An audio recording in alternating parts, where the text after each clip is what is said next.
തിയോഫിൻ, തൃശ്ശൂരിലെ സ്ഥിതി എന്താണ്? കഴിഞ്ഞ എല്ലാ മഴയിലും നമ്മൾ കണ്ടതാണ് ഈ അശ്വിനി ആശുപത്രിയിലടക്കം വെള്ളം കയറുന്നൊരു സാഹചര്യമൊക്കെ നമ്മൾ കണ്ടതാണ്. തൃശ്ശൂരിലെ മഴയുടെ സ്ഥിതി എന്താണ്?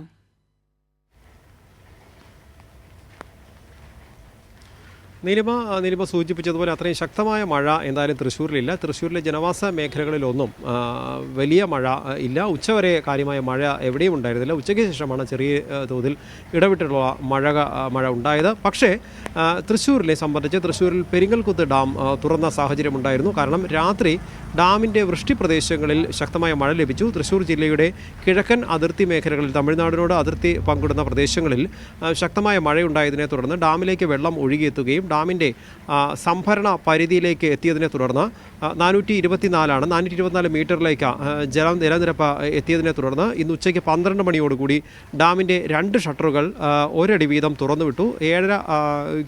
7.5 ക്യൂമെക്സ് വെള്ളം ഈ 2 ഷട്ടറുകളിലൂടെയും നിലവിൽ ചാലക്കുടി പുഴയിലേക്ക് ഒഴുക്കി വിട്ടുകൊണ്ടിരിക്കുകയാണ്. ഈ സാഹചര്യത്തിൽ ചാലക്കുടി പുഴയുടെ തീരങ്ങളിൽ താമസിക്കുന്നവരോട് ജാഗ്രത പാലിക്കണമെന്ന് ജില്ലാ ഭരണകൂടം നിർദ്ദേശം നൽകിയിട്ടുണ്ട്. തന്നെയുമല്ല, ഈ പുഴകളുമായി ബന്ധപ്പെട്ട മറ്റ് പുഴകളിലേക്കും താഴ്ന്ന തോടുകളും അത്തരം ഈ പുഴയുടെ കൈവഴികളായി വരുന്ന തോടുകളും അത്തരം പ്രദേശങ്ങളിലും താഴ്ന്ന പ്രദേശങ്ങളിലുള്ള വീടുകളിൽ താമസിക്കുന്നവർ ജാഗ്രത പാലിക്കണമെന്ന് നിർദ്ദേശം നൽകിയിട്ടുണ്ട്. വലിയ അപകടകരമായ രീതിയിൽ തൃശ്ശൂരിൽ മഴയില്ല എന്നാണ് തിയോഫിൻ റിപ്പോർട്ട് ചെയ്യുന്നത്.